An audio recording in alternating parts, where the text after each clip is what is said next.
with the shadow and the light, and we've talked a lot of duality. And now we're in 2021, and duality is as extinct as patriarchy.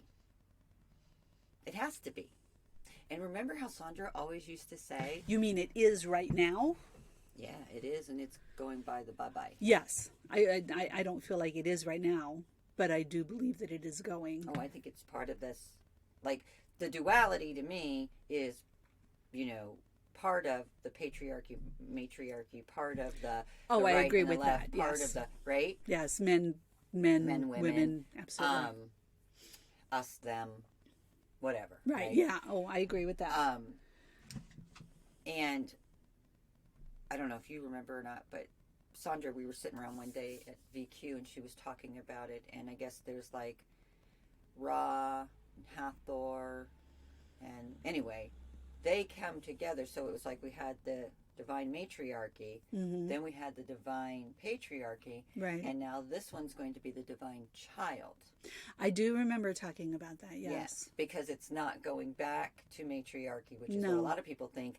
No, those two have now come together, and the balance is the child. Right. Right? And that's also triality. Right. And I'm like, oh my God, that makes so much perfect sense to me. I do remember talking about that. And now I'm seeing it. And then after I read this article, I realized too, and there's just so many examples of it. It's like my reticulator activator is on. I see it happening in so many. I see it in this Robin Hood thing. I see it, oh my God, I just see it in so many different things right now that we're beginning to go, okay, there's got to be a third leg if this table's going to stand. Right. And that, I think, that is the new too, right? Like, you can't be a right way and a wrong way. And what is that expression? There's your opinion, there's my opinion, and then there's the truth somewhere in the middle, right? Your truth, my truth, and then the truth. The truth with a capital T. Yes. So that has been definitely something, and maybe it's part and parcel of, this year or this retrograde. I don't know. But I've been sitting a lot with that, going from duality to triality. Like, I literally looked the word up to see what it meant, because I was like, I didn't know what this was. And then, it takes me into sacred geometry. Yeah. Which has been, I've been researching sacred geometry astrology. Oh. Yeah. When taking a look at the patterns that are created in your chart with how, or any chart, with how they are laid out. That makes sense. Astrology methodologies with sacred geometry. Ha! No, haven't found it yet. May have to go search some used bookstores and find some really old ones. How to play it. We did talk about that. Yes, right. Yes. So I found Udemy, and I've got this certification program that I'm doing. Okay. And then outside of that, the one other class that I chose, because it was only $12.99, was this one on astrology. And it had something to do with sacred geometry. And I think you're right. I think now that you say that, it was more about like patterns and things like that. I don't know. I just know as I was looking at the information, it was like, ooh, that one I think is going to be helpful to me. Well, as you're talking, because I'm so visual, as you're talking, I see, I've looked at my astrology chart since I was 12, right? Yeah. So I've got it memorized. But it's interesting because I see it, this is how my inner eye works, I see it lifting up into different dimensions with the different levels have different designs based off of the aspects that are being shown. Okay. And it's beautiful in my brain. And it's hard to describe. Almost like holographic. It's holographic, absolutely. Yes. Where the top... Well, you're speaking truth, because I'm getting all kinds of confirmations from them over here. The top one, the top level, are those large... what some astrologers don't even look at, but the large aspects, like a grand trine, a T-square, right? I've talked about yods and Right. kites, Right. and so where you've got like 3 or more planets all involved, because that takes it to a higher level that Yes. requires a different level of understanding and Yes. functionality within it. Right. And it's just, now of course my chart happens to have a good number of those. I know yours does too. And so that's why I'm sure I can see it and it makes sense to me. Right. And But it's beautiful. I'll tell you that. What I'm seeing in my mind's eye, I have often thought if I had the physical capability to draw what I could see, Right. I would be rich from my art.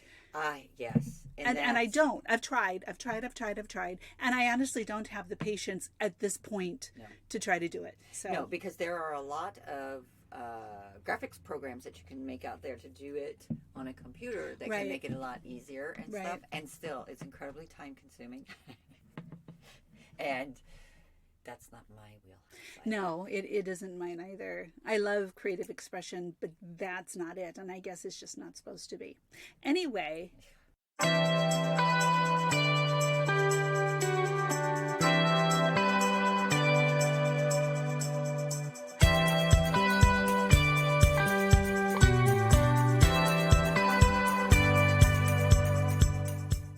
We have been chatting and chatting and chatting for a while. Oh, we have. Oh, yes. Yes, we and have. I totally felt, I mean, we've been sitting here for about an hour Yep, talking. And I totally got the message. They're like, turn on the mic. Oh. So where I turned it on is where I got the message. So I'm going to jump in and introduce ourselves right now. Please do. Yes. In case so you're wondering who these women welcome. are talking. welcome to In My Experience podcast. I'm Piper Lynn. And I'm Sonia Lee.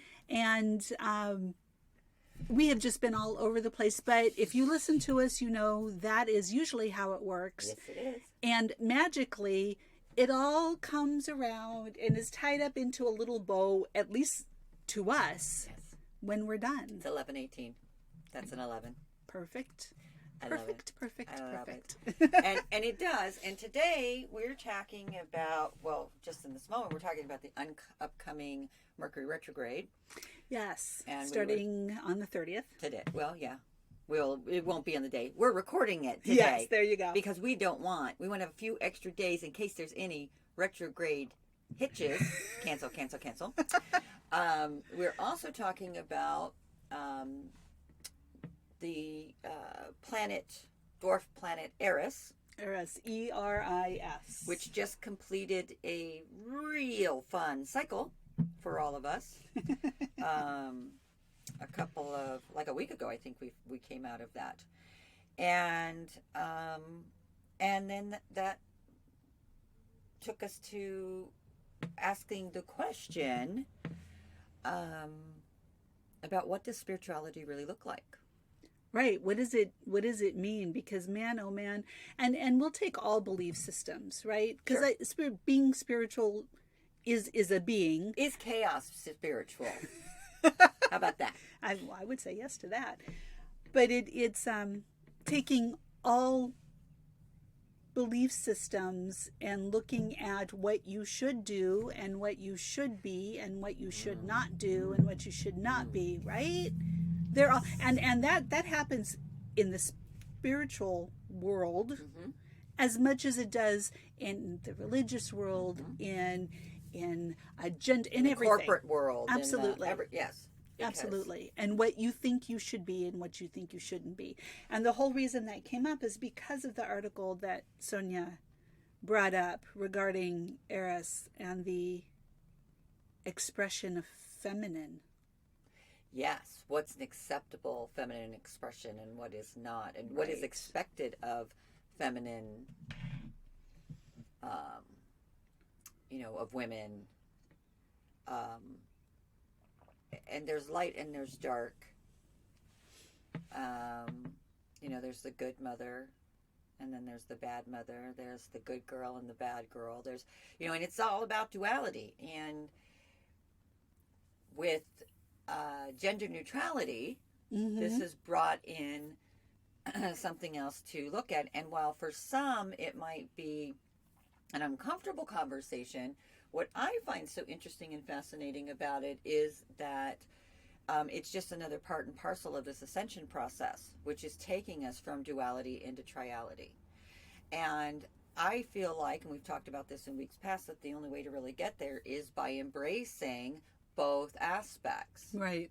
And then, just like biologically, for the most part, yes, you can go and have a test tube baby created for yourself, but biologically speaking, the old-fashioned way, it still takes man and a woman to make a child. Mm-hmm. So, I look at this going from duality to triality, and where does our spirituality go? How does that now evolve? Right. Through all of these different things that we've sort of, been jumping all over the map about this morning. So lots of questions. So, let's just like a real basic duality is that there is an opposite to every experience, right? Mm-hmm. So colors, how often do we say black or white? Yes. Right? And not talking about race, just simply black or white. Correct. Good or bad. Day or night. Right or wrong. Male or female. Up or down. Right. Right. We love our duality. Yes. We love, and I am right. Therefore, you must be wrong. There you go. And we use that one a lot. Mm-hmm. Yeah. So a lot of us, and we find safety in that. Mm-hmm. Right? There's safety in that. There's we could say red and blue, right? If we get into the political realm of the U.S. Or the gangers. Or the gangers. There you go. There you go. So there's safety in that because then I have a group of people who by default agree with me. Therefore, I am safe. Correct. And giving that up is hard. Mm-hmm. Hard. And we are how can I put it? We are experiencing it everywhere. Mm-hmm. We are experiencing everywhere with the racial tensions that we're seeing specifically in the U.S. because once again that's where we are. Sure. We are seeing it in gender issues. Yes, and we're even seeing it from a global perspective within the with the vaccines. South Africa has been very blunt in that they feel that, the richer countries are stockpiling these vaccines and not making them available to, to them. Mm-hmm. And so that's duality, mm-hmm. Of power. The haves and have-nots. The haves and the have-not, right? Who has power, who does not. Who has a voice? And who does not? Let's look at Robin Hood. If you paid any attention to what was going on with GameStop and Reddit and the market. AMC. Yeah. And that was all about who has the power and who doesn't have the power. And when the people who, quote, didn't have the power, unquote, traditionally, or weren't supposed to have the power, suddenly did. Yes. Things exploded. Once again, U.S.-based, but we are seeing these types of things all over the world. Mm-hmm. The farmers in India, absolutely, who are rising up and having the largest protests in the world. Correct. Right now to fight to be able to farm in the way that they wish to farm. And it is so interesting to me because as I look at a lot of these, I sort of separate them on the table between which ones are still in duality and which ones have brought in a third option. Mm-hmm. That goes to the triality you were talking about. The triality, absolutely. The Robin Hood situation. The same with, once upon a time, they were fighting against the caste system in India. Well, they still are, but they were fighting against the caste system. They were just fighting for their rights to exist. Right. Now they're fighting for their right to exist as they see fit, not as told to them by something. That's, to me, triality. Right. That's like going, okay, I see option A and I see option B, and I think I'm going to go create an option C. Right. And I think that's it. Oh my gosh, I just got chills. That's it. That's what happened with the Reddit. They created an option C. Mm-hmm. So this belief that keeps us in duality, that we have to come together and to create something in the middle so everyone gives up as something and no one gets what they want, is living in duality. It's saying that this is a valid way and that there's no other way, so that we have to come in the middle and everyone be miserable. And that's exactly what you're saying. No, there's another option, and I think that we are seeing it, and we will see it more as we continue to grow. Speaking to that same scenario of the Robin Hood, we were talking earlier too, like, talk about third options. When you take someone from the far right and someone from the far left, and they're united in asking the same question, hello, AOC and Trump, I see y'all. Yeah, seriously. That is option C. Right. Are you paying attention? Are you watching? Are you seeing? Are you sensing? Do you need to throw up a flare? This is something. What can we? This is important. Right. This is what we're doing. This is it. This is it. It is it for humanity. This is it. So exciting. Oh my God, I have goosebumps. When I'm you're just not thrilled. like scared at the unknown, it is the most exciting moment in this particular evolution of human spiritual expansion and experience. And it's brilliant. I don't care about any of the other stuff. I'm just looking at this from like the 5,000 foot perspective. I am in my hot air balloon. I am looking down and I am going, wow. And it took 2020 to make that happen. It did take 2020. It took us to be miserable and immobilized.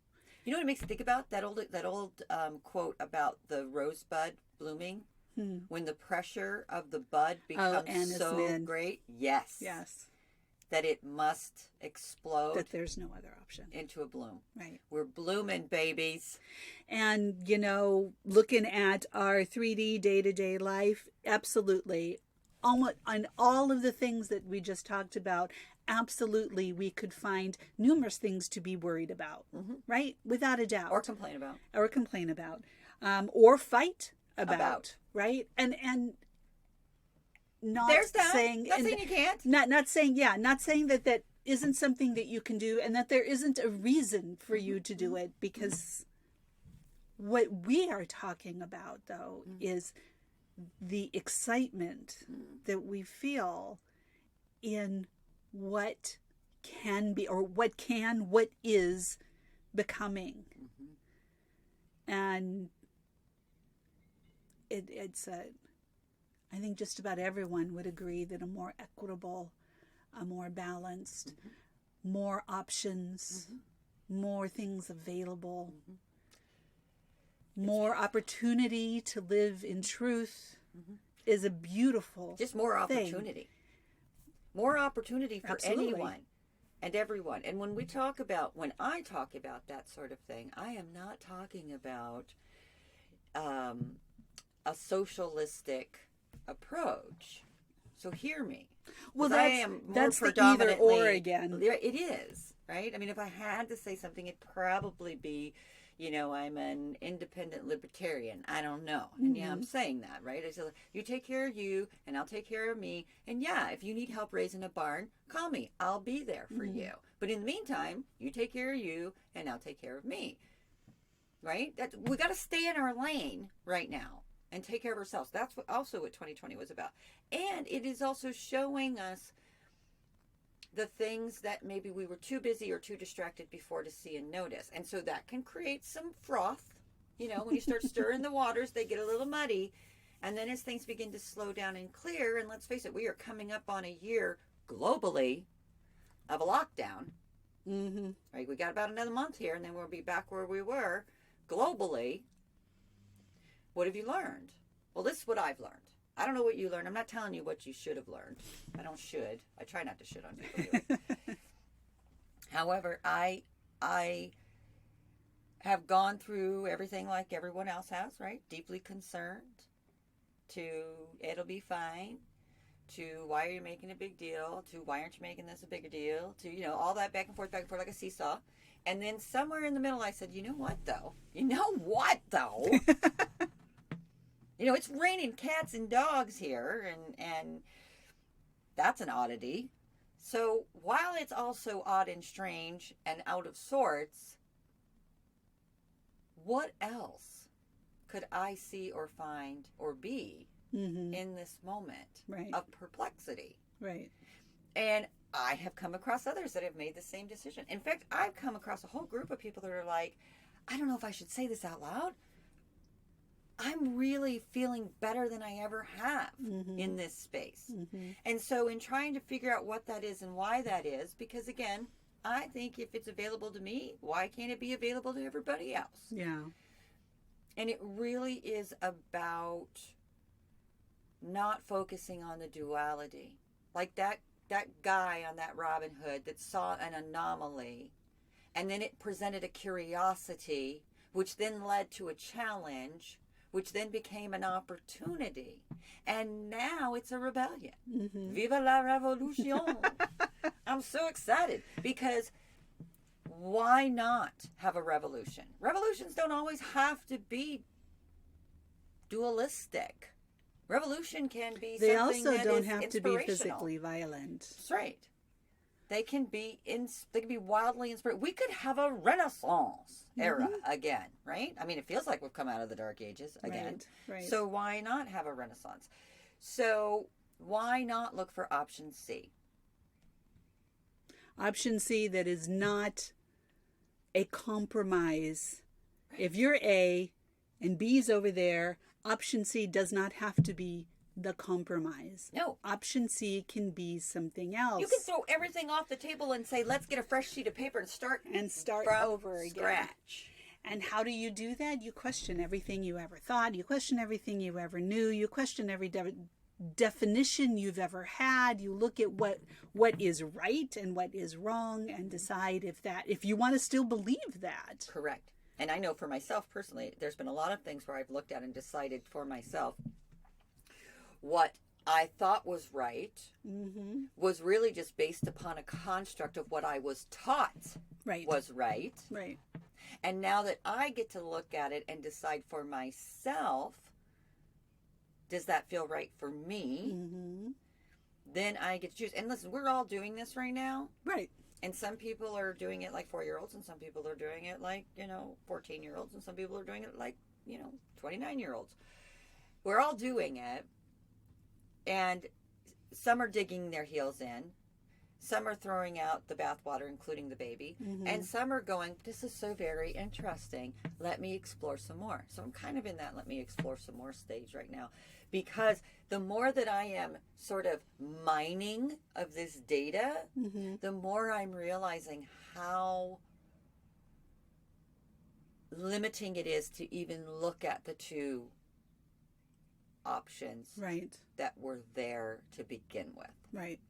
Like those two pale in comparison compared to the infinite possibilities that lie before me. Absolutely. And that's just within my own mind. Right. Well, Hello. The awareness is the thoughts. For someone who has done this for my entire life. Right? Looking at other options, looking at different, how can I see this differently? Just call me question girl. Right, absolutely. Why? I never stopped that after age 6. Even if I didn't ask other people, I was asking myself, why? Even with someone who has been doing this, like I said, I still have found myself running up against things that I didn't know that I believed, that I didn't know that I thought were the way it had to be, that I didn't or you know hadn't even that. Considered well, yeah, because an option before. It's never even, I didn't think it could show up that way. And then, as that has been occurring at different places in my life, I haven't been searching for it, it's just been naturally occurring. And as that has been occurring, these awarenesses come to me that are amazing. And the fog parts, as we were talking about the fog, and there's all of a sudden, I've had a number of them just this week. Oh, that doesn't have to be that way anymore. And I don't have to do anything, right? Because once we see that there are other opportunities, and the only thing that limits us is our own brain, yes. Everyone involved. And maybe a little sugar. Well, this is true. But once we can conceive of the possibility of something, we act different. When we no longer believe that this is all we have, this is it, this is all we can do, or we have to go over there and we don't like it over there, and we don't like it over. And so once we change that perception and open that part of our mind up, the part that we didn't even know was closed, we act differently. And when we act differently, we respond to things and people differently. And that brings the actual physical reality of what we've just conceived of to us. And we don't have to do anything. It's a magical moment. It's not about willpower. It's not about force. It's not about, it simply occurs. And that's the most beautiful thing. And I've been experiencing this in my life over most recently, over the past couple of months. And now Sonia mentioned sugar. I think last week I mentioned that I had stopped sugar, right? Oh my God, kids. Oh my God. Get rid of the cane sugar. Oh, my. Your brain's on fire, isn't it? Well, there you go. I'm like, blah, blah, blah, blah, right? Brain's on fire. My body went through a horrendous purge. Monday, Tuesday, Wednesday, Thursday, finally Friday, where I was able to rest in bed until 1:30 in the afternoon. Lovely. And so still not 100% physical, right? I'm still, but man, oh man, do I feel better. So yeah, obviously that was not pleasant. No. Those 7 days or those 5 days, not pleasant. And zero that's not always, niceness. Doesn't always happen like that. Oh, but it did for me because I was addicted. Absolutely. Or I still am. Yeah. I'm only into day 7, so who knows what's going to go. Her name is Piper Lynn. It's been 7 days since I've had a cupcake. Oh, God. Oh, yes, it's true. So, yes, and those of you who have been following also know that I've been trying to figure out health and eating and so on and so forth. And so, yeah, I took that step, and so here we are. So that brings me around back to what we started about, the spirituality of all of it, right? Yes. So for her and for me, it was just the next step in our own personal spiritual beingness. Right. That we decided that physically we didn't feel well, and being followers of Louise Hay, that there's a mental, emotional, spiritual connection to physical dis-ease. Let's start looking at not just what we're putting into and on our bodies, but all the other things. And as you do that, sometimes you start at the top and work your way down, sometimes you start at the bottom and you blow yourself up, right? I've seen it both ways. And so anyway, those were some dark days for her this week, physically and maybe even spiritually. Like, can you lend a girl, can you give a girl a hand here, right? Yeah, I did a meditation where I had a guide come in to kind of hang with me, and that was nice. See? Because it's more than just the option to eat sugar or not eat sugar. Right. It's like in making that decision to do that, you're also making that decision at every other level of your awareness and your being, right? Well, and I personally, I don't smoke. I don't drink alcohol. We've talked about that in previous, because I have an issue with alcohol. Right. So there's like literally nothing that I do. The only thing that I did was sugar, and I have been doing sugar. Yeah. And so, maybe that resonates for someone out there. Like, we're just sharing about what we're doing in our life and our experience, but we share it because maybe there's something that resonates for you. Maybe there's something you're like, well, I don't know that that's that. Well, give it a try. And let us know. We're happy to.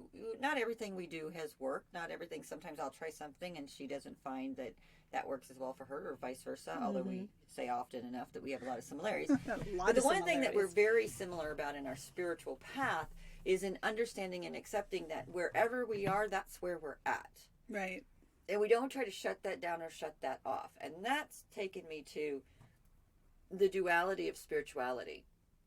And how I love that. The duality of spirituality. Yeah. I don't know. It just has a lovely flow to it. Please continue. I might have to trademark that. There Put you it go. on a T-shirt or something. That's right. And what I've been experiencing is that I have to, as one, and this heiress, which I will share in the the link. in the link so that you guys can have it to look at it too. But inviting the bad witch to the party, or inviting the marginalized goddess, the radical goddess to the wedding, right? So the Greek mythology says that Eris was excluded from a wedding, and she got pissed off and decided that she was going to throw, because she wanted to expose, and she's all about exposing the truth, even if it's in your face. And I love that too, right? Doesn't always make me the most liked person in the room.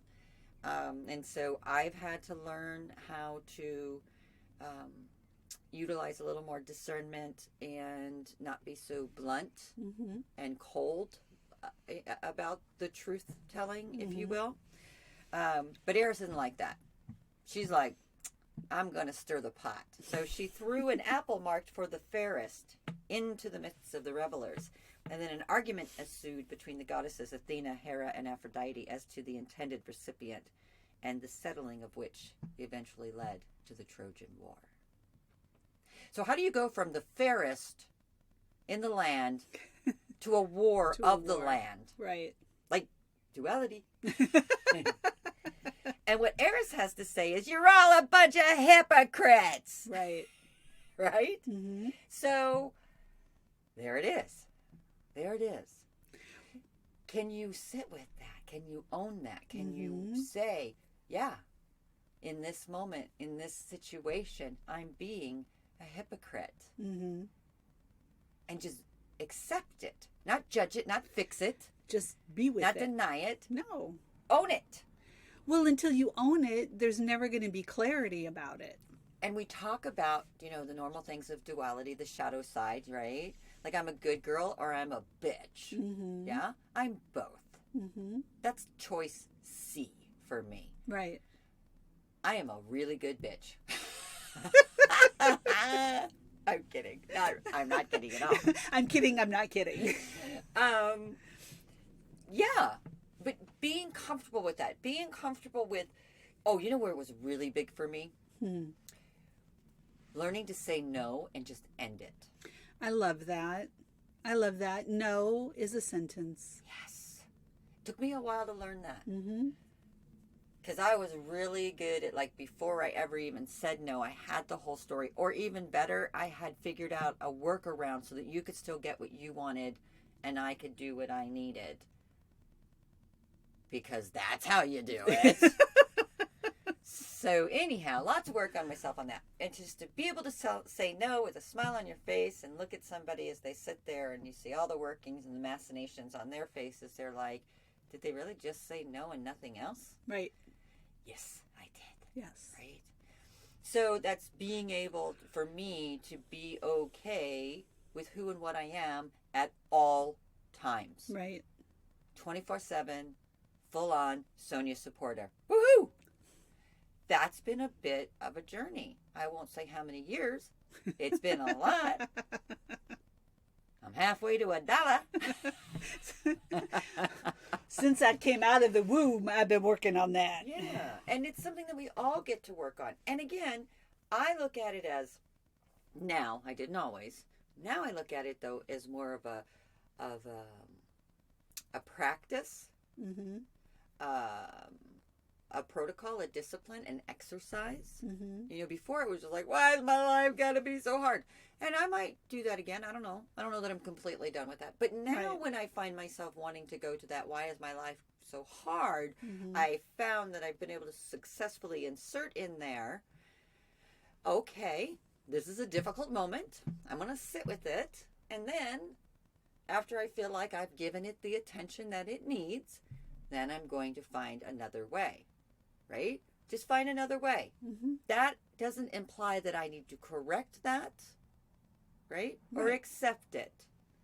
I'm just going to find another way through this moment. Right, because it doesn't negate. Accept or not accept, it's still where you are. Yes. And it's I don't need to negate or confirm this moment. Right. I just need to be present with it. Right. And that's what that means, to be present with your shit and your glory. Mm-hmm.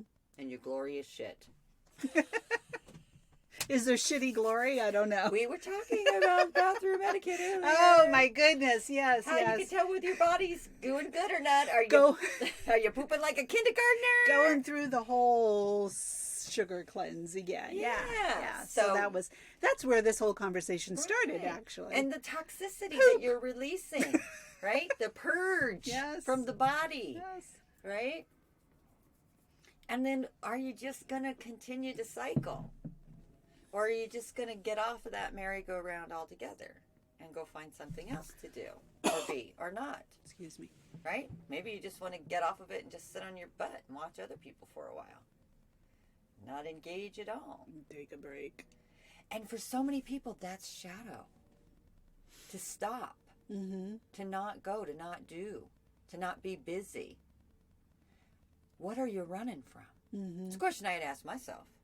Right? We talked about that back on the Thanksgiving episode when I said how nice it was and I didn't have anything to do, and yet still somehow I didn't manage to spend any time, real time, with anybody because I was still dealing with that's right, Thanksgiving dinner. That performance anxiety or whatever. I don't even know what to call it. Right. But what happened, because I didn't have all the physical distractions of preparing an entire meal for 30 people, I had to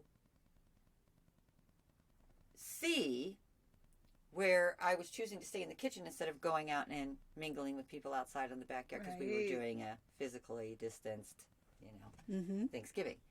Like I couldn't, there wasn't anything else to occupy the mind in that moment with, look at what you're doing now. Yeah. And so didn't share that with anybody. Of course, now I'm sharing it with the whole world. But at the time, I was just like, why do I do that? What am I feeling? What sort of uncomfortableness? Right. What is keeping me from not just, I see others out there engaging, people are smiling, everybody's having a good time. Mm-hmm. What's going on with me, right? Well, it's probably some of my Enneagram stuff, right? I'm an introverted extrovert. Some of it is roles I've played. Right. And now those roles are, it's like I used to say, and it's a saying that probably a lot of people have heard it, about, when you're dad, nobody's going to talk about how clean your kitchen floors were. Right. Right? There's something to that. I've also, because we've seen so many people transition, and the thing that I keep hearing over and over for people is I just wish I could have had 5 more minutes with them. And when you are in a space where, and again, because we believe this is just transition, not necessarily life or death, and that's the end. Right. It's that connection that just doesn't end, that transcends. Right. Right. And so when you, and this was something that I've experienced through my life too, when I've gotten to a space with a person where I feel like we feel really good and complete, and if I never saw them again, there would be love and there would be completion, and there would be acceptance of that as such. What if you could be like that in every moment, every exchange of your life? I tell you what, that has to be the most amazing and most beautiful experience. And it's really easy, quote unquote, to do that with a relationship where you weren't harmed. Yes. And you can do it in a relationship where you were harmed. And it's the most, you can forgive if you want to. If you don't have to. But you can reach that space of acceptance that it is what it was. It was what it was. Yeah. And here we are now. Yep. And for those of you who have experienced it, you know how beautiful it is. And to be able to live that way all the time, the judgment of ourselves and others, thank you, keeps us in the duality. Yes, it does. Keeps us safe, keeps us in the duality, Because once again, like I mentioned earlier, I'm right, so I'm okay. Mm-hmm. Or I'm not right, I'm bad. Mm-hmm. And even though that's painful, it still makes sense because I have to be this way or this way. Correct. As opposed to being in that space of it just is. Yeah.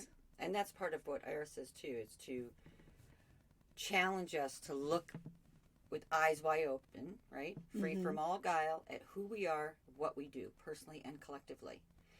And how that perpetuates inequalities, personally and collectively, right? So we can talk about that, in the big, right, of discrimination or whatnot, or we can talk about that in the, you hurt me, so now I'm going to label you as an asshole for the rest of your life, right? And me as the victim. Or just saying, you hurt me, and that really sucked, and I'm going to let that go because I've told you that you've hurt me. I don't need you to apologize. I don't need you to judge or defend. I just need to express outwardly, and then I can let this go, and I can move on. And I can choose to act differently or not act differently. Correct. And, whatever you do is whatever you do. Right. Right? Maybe you'll continue to act in the way that you have been. And that's your choice. Right. But I'm cutting up. But I get to do whatever I get to do. Yes. And Colin Tipping in Radical Forgiveness talks about that too. And I remember when that book came out and people were just like, this really is radical, right? Because he's just like, forgive everything and everyone. Right. The minute it happens. And it's not because you're going belly up. It's because you're no longer holding on to some energy that is not to your liking. Right. Right. And again, spiritual bypassing is to say, forgive, and don't allow yourself to internalize. I'm saying, no. Right. Take it in, see it for the crap that it is, and then choose to forgive because this isn't mine. Right. This is yours. And this is where we take that light and that shadow and give it its third option. Right? I'm not going to be pulled in the tug of war of good or bad, right? Or you're wrong and you're bad. Yeah, absolutely. Or I've been wronged and you're the wronger. It's just about seeing that, yes, there are two pieces here. And there can be a third option. Right. Right? And just by knowing that there's a third option, whether you take that option or not, whether you continue to go with 1 and 2 and you never choose door number 3, that's okay. There's a door number 3. Right. Well, as we say over and over again, you can choose to do whatever you want to do. There is no rules. Correct. To just because you did this, that means you have to do that. Correct.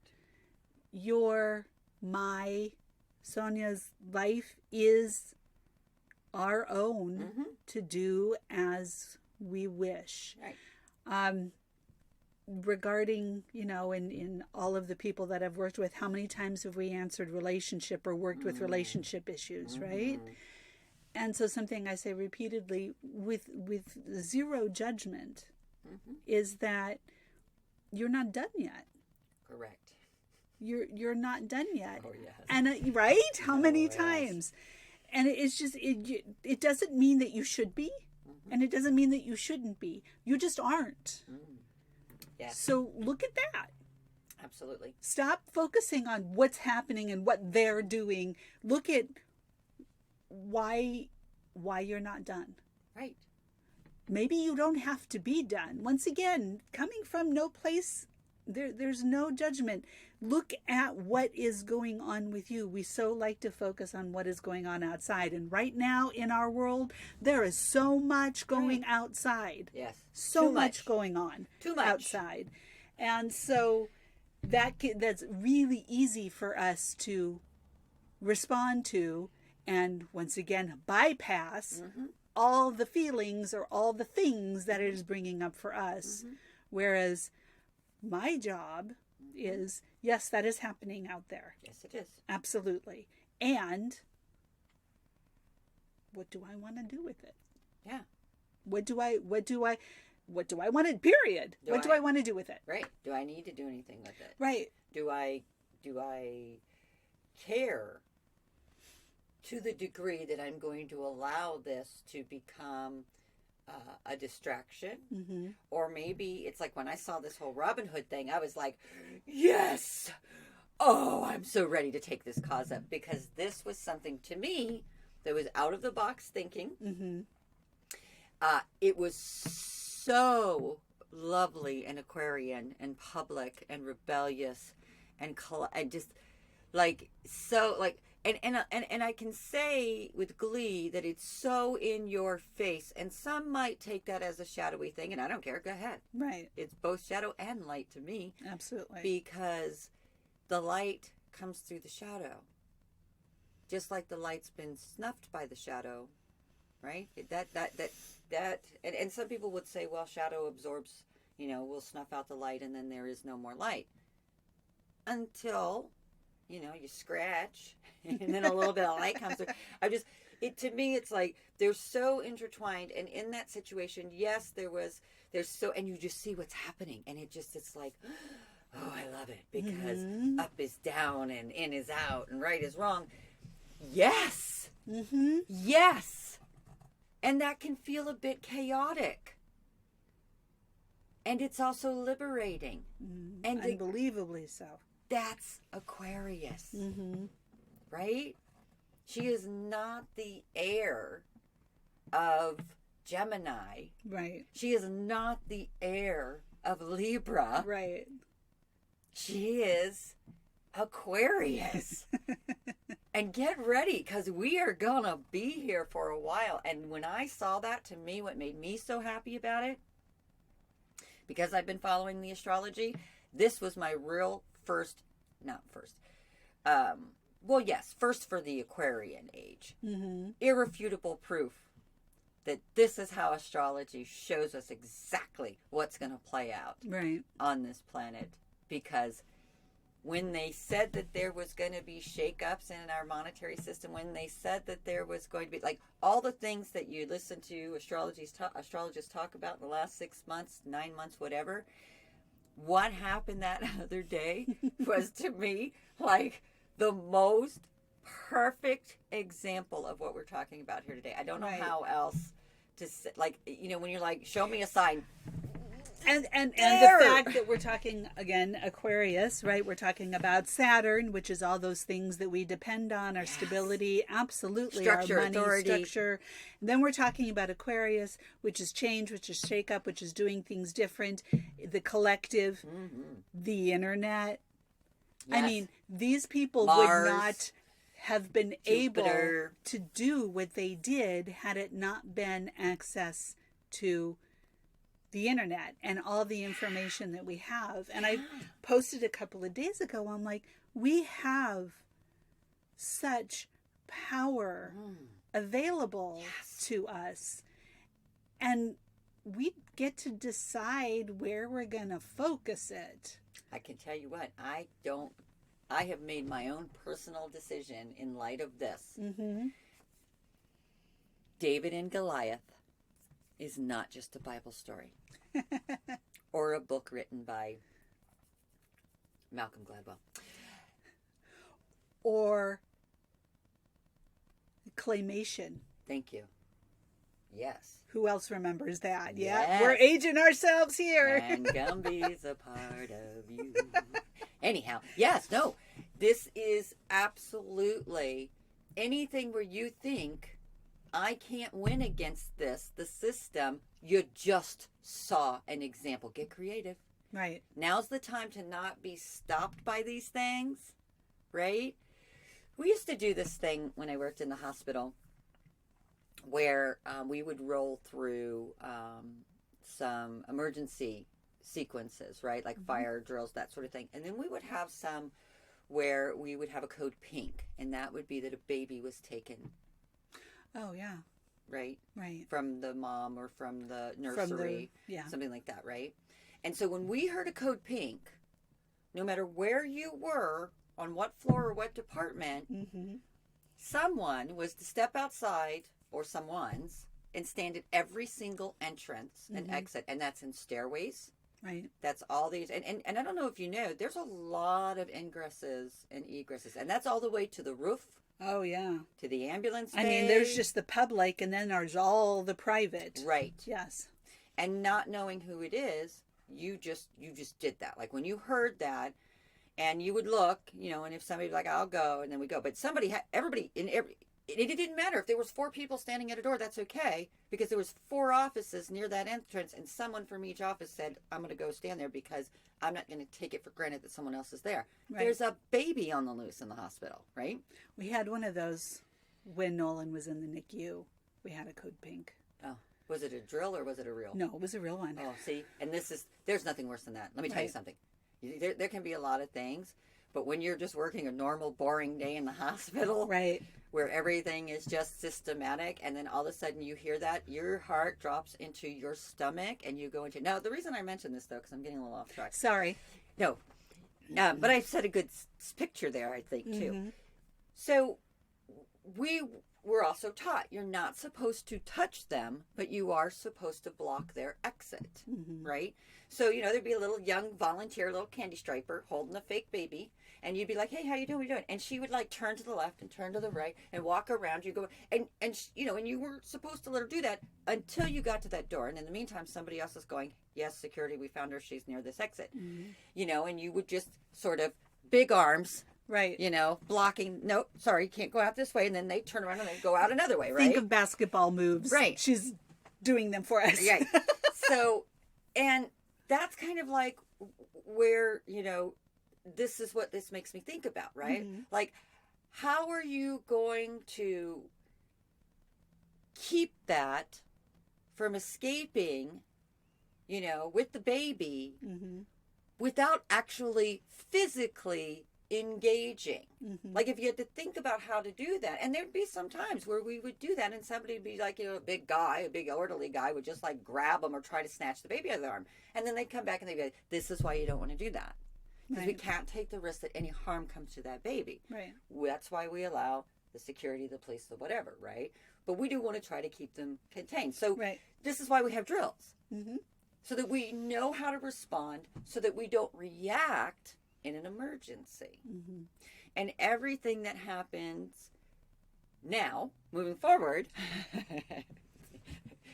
we're having an opportunity to sort of practice right now for when things get really interesting. And if you don't think after this Robin Hood, things are going to get really interesting. And there's going to be an opportunity for us to really reassess what's considered, because we're seeing it right now, right? Like, people are screaming for these people to be, you know, in trouble, because you shouldn't be allowed to do that, except that it's been done forever. Right. Just not in such a public, open way.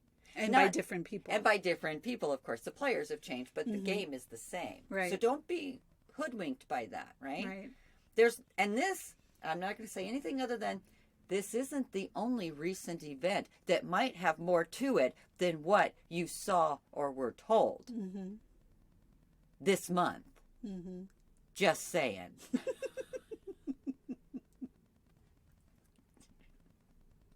And that, I think that ties to another thing in just another way for us to practice moving away from the duality. Oh, yes. Yes, yes, yes. Moving away from the duality of right or wrong. Right.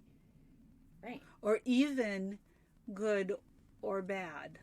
And those guys that decided, that guy that decided, hey, this is really weird. Why is my GameStop so devalued? I love GameStop.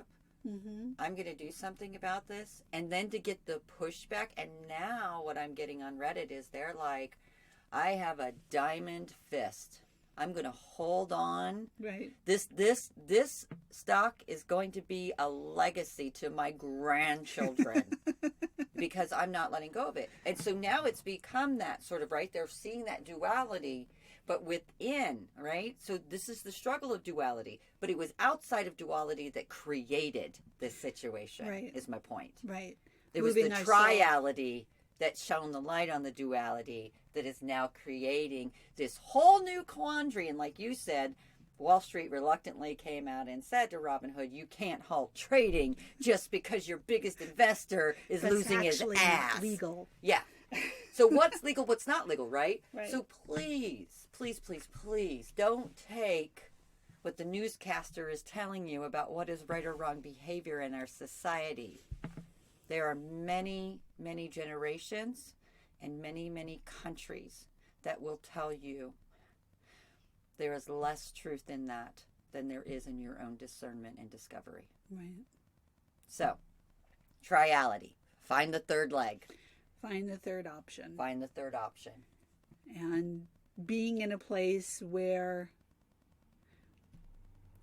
one of the biggest things with the whole process, once again, stepping into duality, is being in the place where you're willing to be wrong. Mm.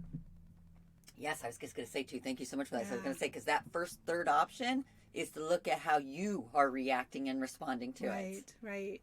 Absolutely. Love it when she finishes my sentences. And like we've talked about, we're sitting here and we're having this conversation. That doesn't mean that we haven't played our part in this throughout this experience too, right? I have totally sat there going, that is so wrong. Sure. That is so right. Yeah. You're so wrong. Right. You're so right. We need to do this now. Right. To change that. I have been there. Mm-hmm. This is a very, very deep way of being that is just, it's not that it's deep, it's very shallow, but it's dug very deeply into our being. Psychologically, there's some depth there. Yeah, our attachment to it, our psychological, emotional, mental attachment to it. So please know, just FYI, I can say it for myself, I've been there in this process. Yeah. I'm doing it too, and I keep circling back around, like I said last week. I am choosing to respond in a way that makes me feel good. Yep. And when I choose to respond in, I'm right, you're wrong, that actually doesn't make me feel good. Physically at all. If I sit with it, I may feel safer, I may feel justified. Yeah. And it certainly doesn't make me feel good when I'm like, I'm wrong and you're right. Right. So look at that space of, does it feel right? And we're talking physically. Are you stressed? Are Paying you attention, are you absolutely. breathing? Are you breathing shallowly? Are your shoulders raised up? Are you angry? Are you anxious? Are you you have a physical body tell that is happening in that moment. Just pay attention to that. Right. Absolutely. That's like step one. Step one. Yes. And then as you go through, then you get to decide where I lie, right? Mm-hmm. And then you get to decide it's my prerogative to change my mind. Mm-hmm. And then you get at each layer, right? Like she said, you get to sort of make, and it's like Maya Angelou, when we know better, we do better. Right. And when we know our shadow, we feel safer. Mm-hmm. And it can be because you can't get me because I've already got myself, or it could be because that's simply just another is of the I am that I am that I am, and there's nothing more to it than that. And you pull out the judgment in this moment, and you pull out the resistance, and you pull out the need to be good enough or to be lovable. It's just an experience. Right? And I'm not saying that you can't have emotions through anything. I have all kinds of emotions all day long. And within all of that, I always come back to what makes me feel the best in my energy field, because it's not just about my physical body. It's about my energy field. What makes me feel best? That's where I want my baseline, my resting space to be.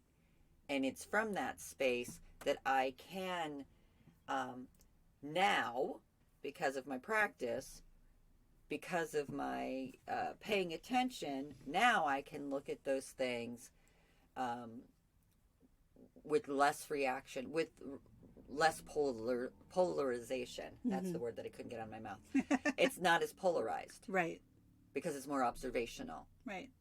It doesn't mean that I don't have an opinion. It doesn't mean that I don't care. Right. It just means that in the instant, it's observation. And when you become more observational, you actually widen your scope, not narrow it. Yes. And so that's what has worked for me. And as I'm seeing these things now, yes, there's that part of me that's like, I want to go join the revolution. And then there's the other part of me that's like, and whether I do or I don't isn't the point. Right. The point was I had the eyes to see. I had the ears to hear. I had the sense to know. And I'm using all of them, not just the one and then shutting off the others or denying, right? It's more than just this or that. Right. Yeah. That's the point. You can respond in a way, and this goes back to the duality of spirituality, right? So you see whatever it is that you see occurring, whatever it is that you understand and take it to be, you choose how you're going to respond. Maybe you do go join the revolution, right? Maybe you don't. There is no one set way, correct way to respond, whereas the duality of spirituality might tell you that there is. Correct. And I challenge that. Oh, well, we have clients all the time like that have dysfunctional relationships. And they say things like, well, but it's my dad, so I have to love him, right? Well, you can love him, but you don't have to like him. And you certainly don't have to be around them. Right. Right? Right. And it's like giving them permission to break free of a conditional chain that's been institutionalized. Are you digging what I'm saying? Like you can, seriously, it's like paper dolls, okay? You can put any outfit you want to put on it. It's still just a paper doll. Right. And it's still just dressing. Right. Right? So we're not paper dolls. We're real, live, spiritual beings in human meat suits playing a very wonderful and intricate game of Risk.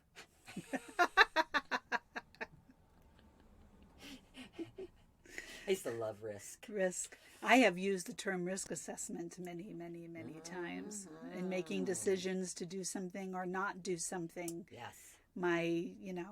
What would I have to risk? And am I okay with that? Right. And when you're playing for global domination, you think you're taking over, Istanbul. And then the next thing you know, your brother's done snuck up behind you from Asia. That's wrong. And he's got you all the way down to Australia, and you have no land anymore. Yeah. And you don't know how that happened. I mean, I don't know. I'm just saying, it might not have been that experience for you. So, wow. Well, that's quite a bit. That was an amazing journey. It really was. And, I love these kind of conversations because I like to bump up against, hard edges. And this is all bumping up against hard edges right now. Yeah. Because we have to. How, you can't blow up a balloon if you don't stretch it a little bit first. You're going to pop an eyeball trying to blow that thing, an aneurysm, right? So stretch. Yes. Stretch. And keep looking for more of these option C's in the world and in yourself. Right. Just do that. Right. If you want to. You don't have to do anything. That's what I'm doing. Like, this is I'm following the spiritual breadcrumbs of, I don't know how we can bring about this change that's supposed to be coming. And I don't know how. Right. I'm seeing breadcrumbs, though. Right. And because I just saw it again. And I love it when the information that I get points to, hello.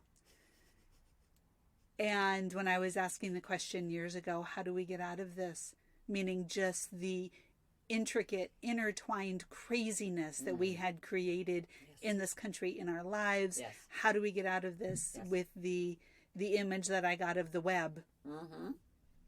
And if you haven't heard it, I'll just say it really quickly because I'm bumping up against time. But everyone is holding on with both hands to a web, like all of it, the expanse, all of humanity are holding on to this. Right.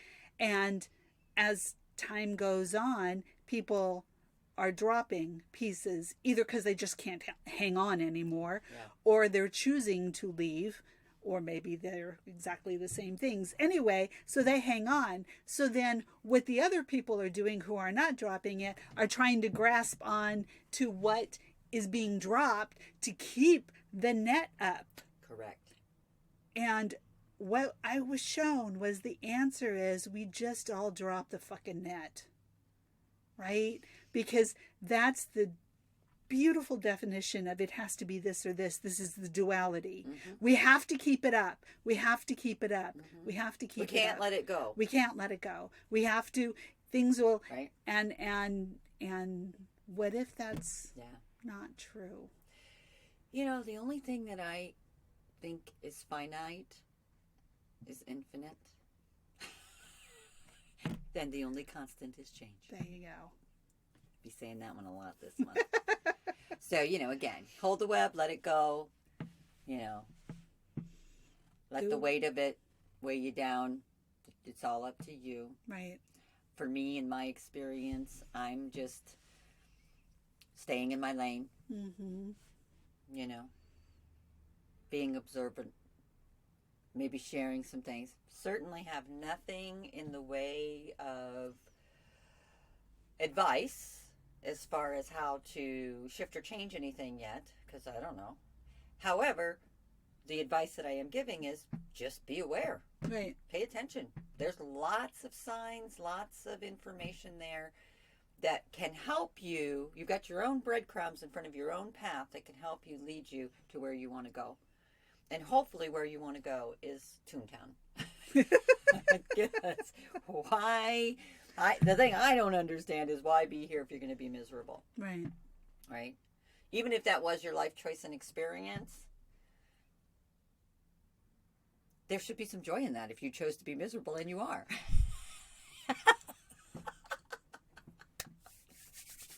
And there you go. And there you go. There you go. Yeah, we are absolutely not here to tell you what to do. No. However, we are here to say, hey, did you see this?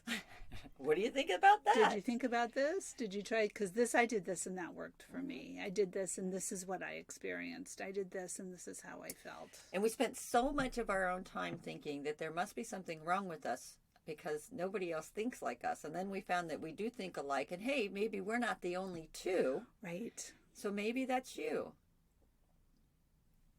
We'll see. In the meantime, I hope you have a fantastic week. And we will be in February when this gets posted. And I can't believe that the first month of the year is already down. But hey, February is going to be a fun ride with the Mercury retrograde. Oh, and one other thing that I wanted to add just before we go off, because, and I'm really just going to put a pin in this for later, but I want to put the pin right here.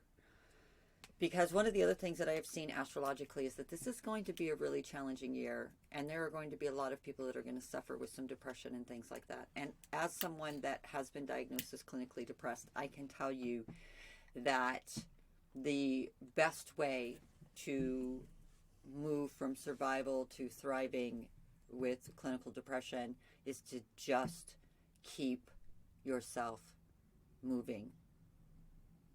Because when you give in to the depression, and again, I'm not a doctor, I'm not telling anybody what to do with their clinical depression, I'm telling you what worked for me, better than medicine, better than anything, was to modify my behaviors, was to recognize my triggers, and when I was cycling down, to have a plan of action for how to handle that.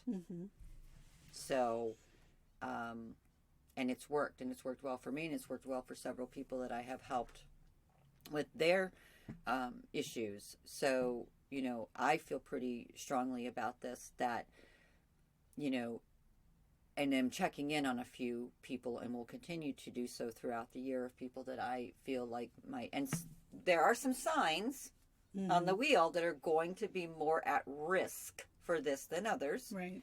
So, as I said, as we go more closer to the, this is more into the year, and we'll talk about astrological signs. Astrological signs, right. As we get more into that, I'll speak more to that because I feel very much called to, be a resource and a support for that. Especially if we continue to stay on lockdown, because I absolutely know that for a lot of people out there, that is going to begin, if it hasn't already, to really wear. And, our mental health in this country just stinks anyway. So this is a thing where I'm finding an option C to offer that support and lifeline to those. And to say to you, this can also be an excellent way for you to sort of pull yourself back from the severity and the, to be a little more shallow and not so deep. Because as deep as you can go into that, sometimes it's really hard to pull yourself back out of it. And so in that instance, in this response, as we go through these things, what 2020 was, what 2021 will be, because we're really not going to be out of this until 2022, 2023, find your buoy that's going to, tie it around your waist or your ankle, so that when you do that deep diving, you do have that buoy that's going to help pop you back up the surface again, right? Because I want us all to move through this in an empowered way. And there's some really challenging energy out there. So we're going to have to step up. We're going to have to, there's no more, half-assed, I'll get to it tomorrow. No, today. And all you have to do is address you. You don't have to address the whole world. Right. Just you, if you want. It's coming one way or another. That's all I'm saying. It's coming one way or another, right? You could pay the IRS now, or you can pay them in April. But you're going to have to pay. Right?